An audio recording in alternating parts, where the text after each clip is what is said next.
My parents skipped my MIT graduation to watch my sister's ballet recital, only to realize later it was the day I cut them out of my life. When my cousin's wedding forced us into the same room 5 years later, they finally understood what they'd lost. The morning of my MIT graduation, I woke up at 5:30 a.m. in my cramped Cambridge apartment.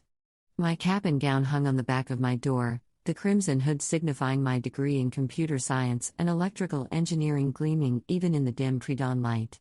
I'd spent 4 years surviving one of the most rigorous academic programs in the world, maintaining a 3.9 GPA while working 2 part-time jobs to cover expenses my scholarship didn't touch. The tutoring gig at the campus learning center paid for groceries. The research assistant position in Professor Hartley's lab covered rent. Between classes, problem sets that took hours to complete, and the jobs that kept me fed, I barely slept most semesters. But I'd made it. Against every odd, against every moment I'd wanted to quit, against the voice in my head that whispered I didn't belong here among students whose parents could afford to send care packages and fly out for Parents' Weekend, I'd made it to graduation day. My phone had no new messages. I sat on the edge of my bed, staring at the last text I'd sent to my parents 3 days earlier. Graduation is Friday at 10 a.m. I have 2 tickets with your names on them. Please let me know if you're coming so I can make arrangements. Mom had responded with a thumbs up emoji. That was it. Just a yellow thumbs up that could mean anything or nothing. I should have known better than to hope. Growing up in Brookfield, Wisconsin, I'd always been the difficult child, the one who asked too many questions and cared too much about grades. My sister Madison was 4 years younger, blonde and graceful, where I was brunette and bookish. She'd started ballet at age 3, and from that moment forward, our family's entire universe revolved around her performances, her competitions, her dreams. Every family dinner became a discussion of Madison's latest routine. Every vacation was planned around her dance schedule. When I made the National Honor Society in high school, we celebrated with takeout pizza while watching videos of Madison's rehearsals. When I got my acceptance letter to MIT with a partial scholarship, Dad nodded and said, "That's great, sweetie," before turning back to discuss whether Madison needed new pointe shoes. The scholarship had been a miracle, covering 60% of tuition. I'd applied to 43 scholarships during my senior year, writing essays until my fingers cramped, attending interviews in borrowed professional clothes. Each rejection felt like a door closing. Each acceptance felt like validation that someone, somewhere believed I was worth investing in, even if my own parents couldn't be bothered to proofread my application essays. I remembered sitting at the kitchen table one night in March of my senior year, surrounded by financial aid documents and scholarship applications. Mom had walked past me 3 times without asking what I was doing. Madison was in the living room, and I could hear Mom helping her film an audition tape for a summer intensive program in Chicago. The attention in her voice, the genuine interest and encouragement, felt like listening to a language I'd never quite learned to speak. When I finally got my financial aid package from MIT, I'd done the math myself. Scholarship, federal loans, work study, the savings from my part-time job at the local library, it would be tight, but possible. I'd presented the numbers to my parents over dinner. "We can contribute about $5,000 a year," Dad had said, barely looking up from his phone. Madison had a competition that weekend, and he was reviewing the schedule. $5,000. For MIT. One of my classmates later told me his parents had bought him a new car as a graduation gift. Another had her own apartment in Boston, paid for entirely by her family. I was calculating whether I could afford the meal plan or if I'd need to live on ramen and peanut butter. I told myself it would be different this time. College graduation from MIT wasn't some participation trophy. This was one of the biggest achievements of my life, the culmination of countless all-nighters, mental breakdowns in the library, and pushing through imposter syndrome so severe I'd sometimes sit in my dorm room convinced they'd made a mistake accepting me. At 7:15 a.m., my phone finally rang. Mom's name flashed on the screen. "Hi honey," she said, her voice already apologetic in that way that made my stomach drop. "So, there's been a little change of plans?" I closed my eyes. "What change?" "Well, Madison's dance company moved her spring recital to today. It was supposed to be next weekend, but the theater had a pipe burst and they had to reschedule everything. She has a solo performance, Emma. It's really important for her college applications." Mom, this is my MIT graduation.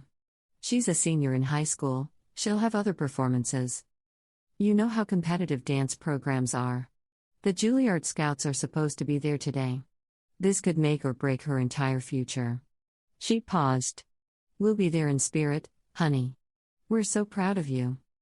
You have tickets. I reserved them months ago. I'm one of 150 students graduating from my program today. I know, and we feel terrible about the timing. But Madison needs us there. You're so independent, Emma. You've always been able to handle things on your own.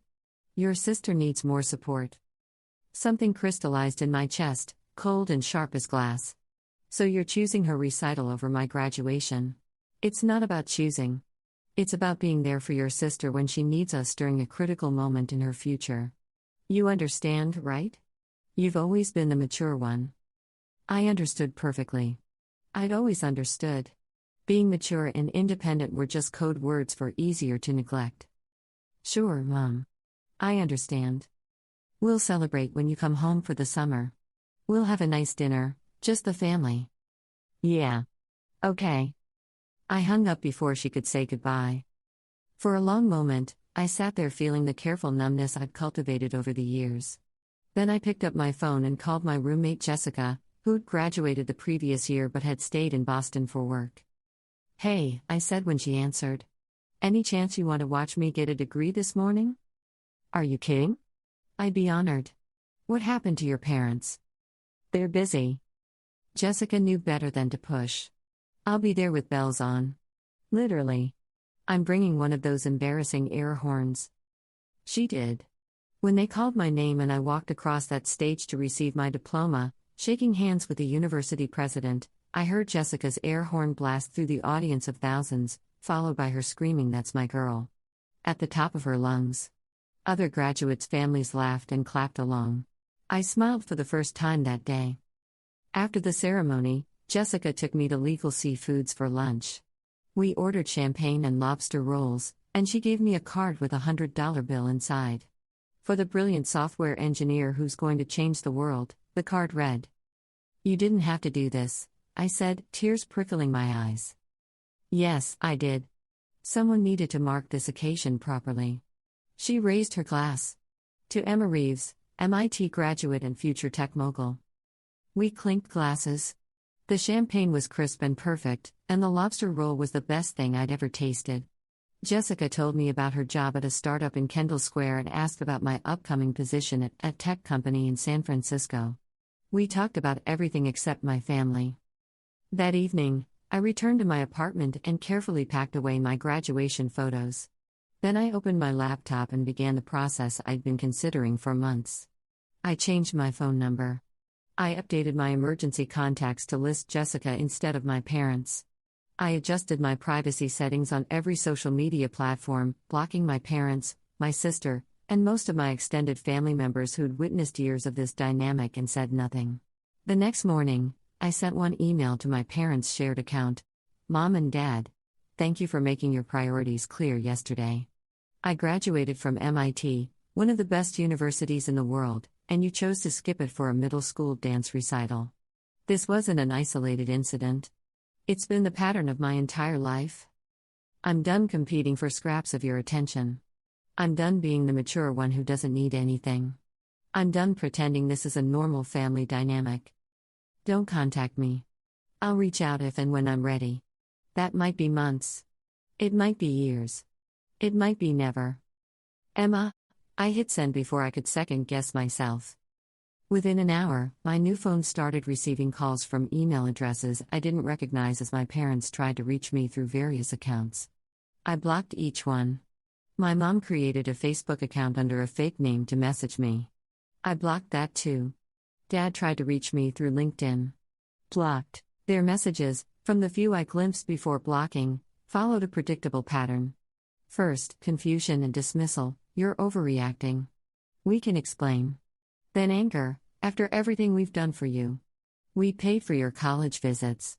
Finally, bargaining, please, let's just talk about this. The audacity of after everything we've done for you almost made me laugh.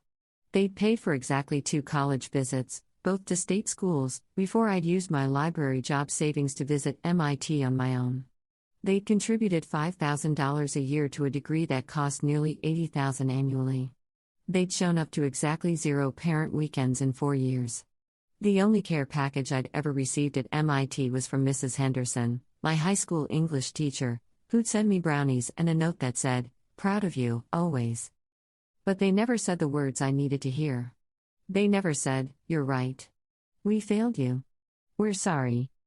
The absence of those words told me everything. They were sorry I was upset, sorry there were consequences, sorry their family looked broken to outsiders. They weren't sorry for what they'd actually done. That would have required acknowledging they'd done something wrong in the first place, and people like my parents had spent years perfecting the art of justification. Madison needed more support. Madison's future was on the line. I was capable and independent. Independence wasn't a personality trait I'd been born with. It was a survival skill I developed because the alternative was disappointment so crushing it became easier not to hope at all. I moved to San Francisco in July. My new apartment in the Mission District had exposed brick and huge windows that let in the California sunshine. My job was challenging and engaging, surrounded by brilliant people who valued my contributions.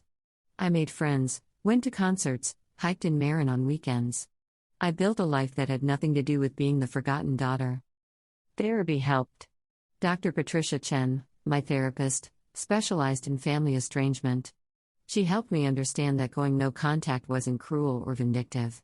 It was self-preservation. "You're not obligated to maintain relationships that harm you," she told me during one session. "Even if those relationships are with family. Especially if those relationships are with family." "Sometimes I feel guilty," I admitted. "Like maybe I should have tried harder to make them understand. You spent your entire childhood trying to make them see you. How much more effort were you supposed to give?" She was right. I'd spent 18 years performing invisible labor, trying to be good enough to deserve the same attention Madison received simply for existing. The academic achievements, the scholarships, the acceptance to MIT, none of it had been enough. Nothing would ever be enough because the problem wasn't me. It had never been me. The first year was the hardest. Every major holiday brought a wave of grief for the family I'd wish I had, not the one I actually had. I spent Thanksgiving with Jessica's family in Vermont, Christmas with co-workers who'd also stayed in the Bay Area. I learned to build new traditions. By the second year, the guilt had faded into something quieter. Relief, maybe. Peace. I got promoted to senior software engineer. I started dating a guy named Marcus who worked in product design. Life moved forward. The promotion came with a significant raise and the kind of recognition I'd craved my whole life. My manager, Diane, called me into her office on a Tuesday afternoon and told me I was the most talented engineer she'd worked with in 15 years. She'd fought to get me promoted ahead of schedule. The company valued my contributions. They saw my potential. I cried in the bathroom afterward, not from happiness but from the strange grief of realizing I'd found professional validation before I'd ever found it at home. Strangers believed in me more than my own parents did. Marcus was kind and steady, the sort of person who remembered small details and showed up when he said he would. We dated for 8 months before realizing we were better as friends. The breakup was painless, marked by genuine affection and mutual understanding. He's still someone I text on birthdays. My parents continued trying to reach me through the years, finding creative new methods. They sent letters to my San Francisco address, which I returned unopened.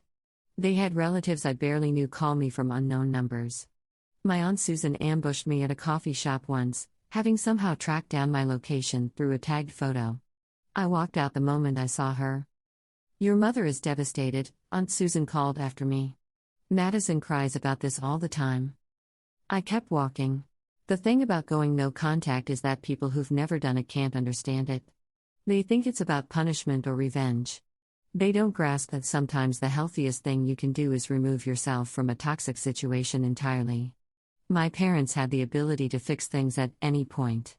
They could have acknowledged what they'd done. They could have taken real accountability instead of making excuses. They chose not to.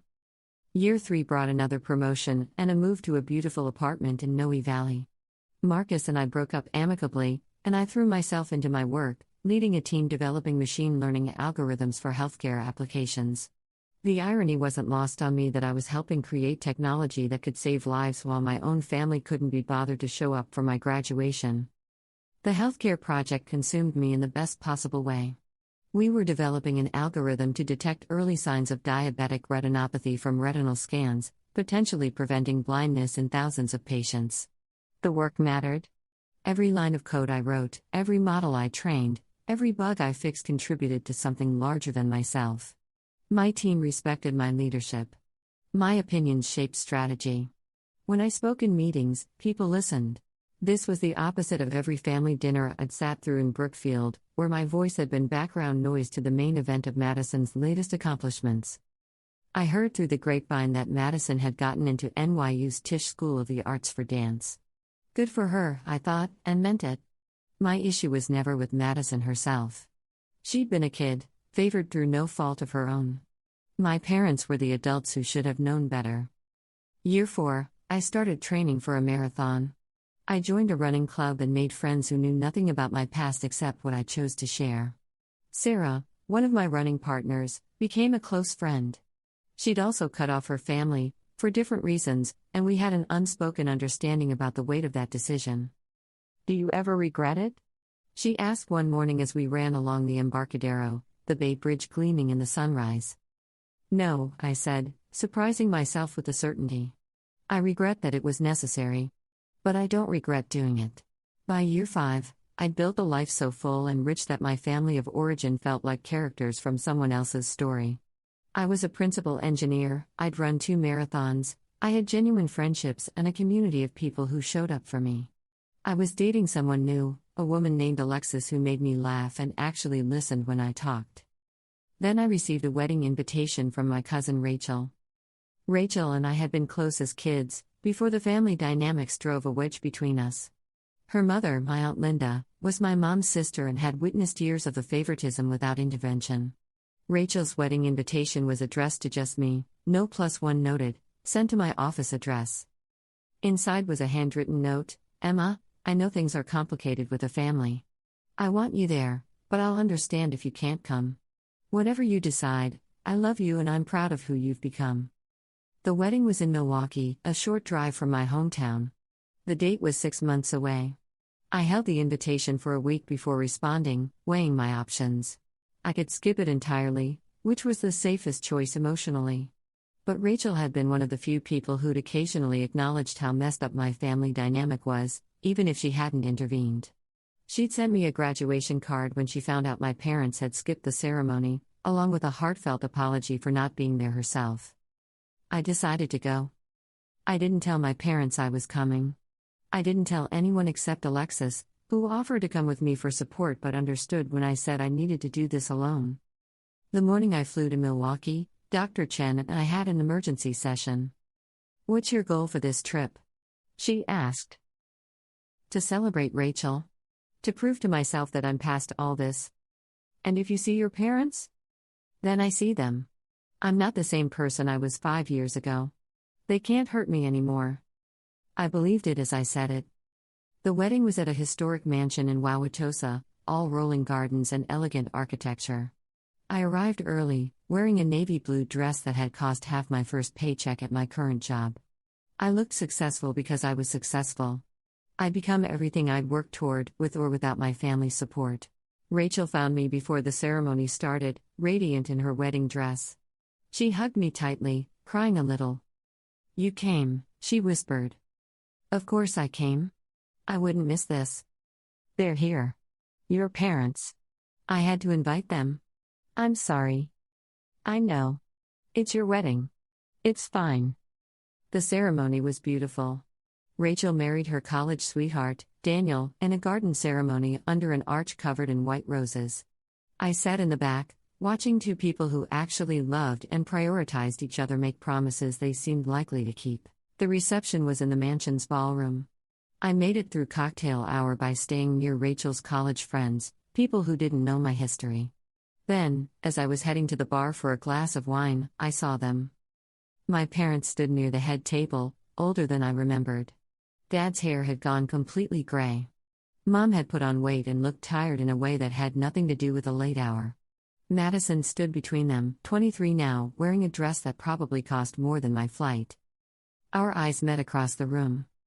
I watched my mother's face cycle through shock, hope, and fear in rapid succession. She grabbed Dad's arm, said something urgent. They started moving toward me. I considered leaving. I'd shown up, proven I could be in the same space as them. That was enough. But then Madison broke away from our parents and walked directly to me, her heels clicking on the hardwood floor. She stopped a few feet away, her hands clasped in front of her like she was preparing for a performance. "Emma," she said softly. "Madison. You look amazing. Successful. Thank you. Congratulations on NYU." She blinked, surprised I knew. "How did you? I have ears. People talk." I sipped my wine. "How is it?" "Harder than I expected. The competition is intense. I'm not the special one anymore," she laughed, but it sounded hollow. Turns out being the best dancer in Brookfield, even being good enough for Tisch, doesn't mean much when you're surrounded by the best dancers from everywhere. That's the thing about leaving small ponds. "Is that what you did? Left the small pond?" "I left a situation that wasn't healthy for me." Madison flinched. "Because of me. Because of choices our parents made. You were a kid. You didn't ask to be put on a pedestal. I missed you." Her voice cracked. "You were my sister. You just disappeared. I needed to." Before Madison could respond, our parents arrived, hovering anxiously behind her like birds uncertain of their welcome. "Emma," Mom said, her voice thick with emotion. "Sweetheart, you look so beautiful. We've missed you so much."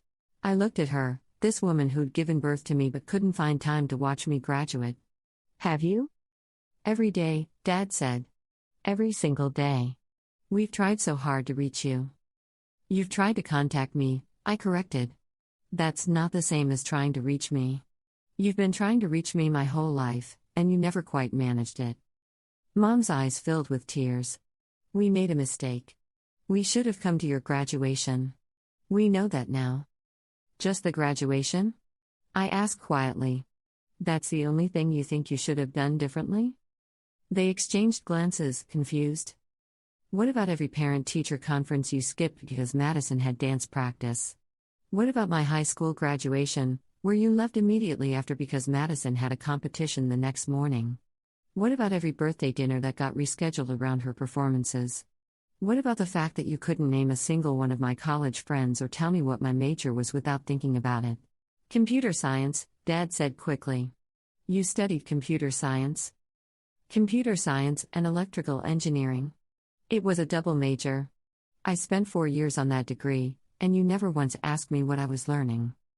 Mom reached out as if to touch my arm, then thought better of it. "We didn't realize how badly we'd hurt you. We thought you were okay because you were always so capable, so independent." "I was independent because I had to be. Because depending on you meant being disappointed over and over again." "We want to make it right," Dad said. "Just tell us how. We'll do anything." I studied them, these people who'd shaped the first 18 years of my life. They looked genuinely distressed, genuinely sorry. But sorry for what, exactly? Sorry they'd been caught? Sorry I was upset? Or genuinely sorry for the years of neglect? "I graduated from MIT 5 years ago," I said slowly. "One of the best universities in the world. I'm a principal software engineer at a tech company you probably use but don't know I work for. I've run 2 marathons. I have an amazing group of friends. I've built a life I'm proud of." "That's wonderful," Mom said eagerly. "We want to hear all about it. We want to be part of your life again. Here's the thing, though. You don't get to come back now that the hard part is over. You don't get to skip the years where I needed you and then show up for the victory lap." "Please," Mom whispered. "You're our daughter. I was always your daughter. That didn't seem to matter much before." Madison had tears streaming down her face. "Emma, they've been miserable. Mom cries all the time. Dad barely talks anymore. They know they messed up. And I'm sorry they're unhappy. Genuinely. But their unhappiness isn't my responsibility to fix." A small crowd had gathered at a polite distance, pretending not to listen while absolutely listening. This was the kind of family drama that would fuel gossip for years. Mom's voice turned desperate. "What do you want from us? An apology? You have it. We're sorry. We're so sorry. What I wanted was for you to be there when it mattered. I wanted you to care about my life as much as you cared about Madison's. I wanted to feel like I had parents who saw me." I paused, feeling the weight of 5 years settling into this moment. But I don't need that anymore. I built a family from friends who chose to show up for me. I don't need you to validate my achievements or celebrate my successes. I already did all of that without you. So that's it? Dad asked, anger creeping into his voice. 5 years of silence, and you're just going to walk away again? I walked away 5 years ago. I'm just making it clear this time. We're your parents, Emma. You can't just erase us. Actually, I can. I'm 27 years old. I don't owe you anything. I looked at each of them in turn. You had 18 years to build a relationship with me. You chose to invest that time elsewhere. Those choices have consequences. People make mistakes, Mom said. Families forgive each other. Families show up for each other. Families remember important dates and celebrate achievements and make their children feel valued. You did that for Madison. You could have done it for me too. You just didn't. Madison sobbed openly now, and I felt a pang of sympathy for her. She was realizing, maybe for the first time, the full cost of the pedestal she'd been placed on. I forgive you, I said, surprising myself with the truth of it. I forgive you for being flawed people who did the best you could with whatever emotional resources you had. But forgiveness doesn't mean reconciliation. Forgiveness doesn't mean pretending the past didn't happen. Then what does it mean? Dad asked, his voice breaking. It means I'm letting go of the anger. It means I'm not carrying your mistakes anymore. And it means I'm choosing myself, the way I've had to choose myself my entire life. I set down my wine glass on a nearby table. Rachel appeared at my elbow, her face concerned. Are you okay? She asked quietly. Yeah, I said, meaning it. I think I am. I looked at my parents one last time. Mom was crying openly, mascara running down her face. Dad had his arm around her shoulders, looking older and smaller than I'd ever seen him. Madison stood apart, hugging herself. I hope you're happy, I said. I genuinely do. I hope Madison's dance career brings you all the joy you thought it would. I hope you have a wonderful life together. Don't do this, Mom pleaded. Please, Emma. Don't leave like this. I left 5 years ago. You just didn't notice. I hugged Rachel, congratulated her again on the wedding, and walked out of that ballroom with my head high. My hands shook as I called an Uber, but my voice was steady when I gave the driver the airport address. On the flight back to San Francisco, I felt lighter than I had in years. The confrontation I'd both dreaded and secretly hoped for was over. I'd said what I needed to say. I'd stood my ground. They'd finally understood what they'd lost, just like the title of the story I'd been living. But understanding came too late. Alexis picked me up from the airport, took one look at my face, and pulled me into a hug. How did it go? She asked. Exactly how it needed to. We drove home to the apartment I'd built, the life I'd created, the future I'd designed entirely on my own terms. My phone buzzed with texts from Madison, from my parents, from relatives who'd witnessed the scene at the wedding. I turned it off without reading them. Dr. Chen's words echoed in my head, you're not obligated to maintain relationships that harm you. I'd spent 5 years proving I didn't need my parents' validation to succeed. The confrontation at Rachel's wedding wasn't about revenge or making them hurt the way they'd hurt me. It was about closure, about finally putting words to the grief and anger I'd carried. They understood now. They understood that skipping my MIT graduation hadn't been a single mistake but the culmination of years of neglect. They understood that their priorities had consequences. They understood that I'd built an entire life without them and didn't need them to complete it. Whether they understood soon enough to change, to genuinely reckon with their choices, wasn't my problem anymore. I'd given them my entire childhood. I didn't owe them my adulthood too. That night, Alexis and I ordered Thai food and watched terrible reality TV on the couch. My chosen family, Jessica, Sarah, my running club friends, my work colleagues, sent me texts of support. These were the people who'd celebrated my promotions, who'd shown up for my marathons, who'd been there for the moments big and small. These were the people who'd chosen to see me. And I'd chosen them right back. The next morning, I woke up in San Francisco sunshine and started my day the same way I had for 5 years, on my own terms, accountable to my own dreams, building my own version of success. My parents had taught me one valuable lesson, even if they hadn't meant to. You don't need people who can't see your worth. You just need to see it yourself.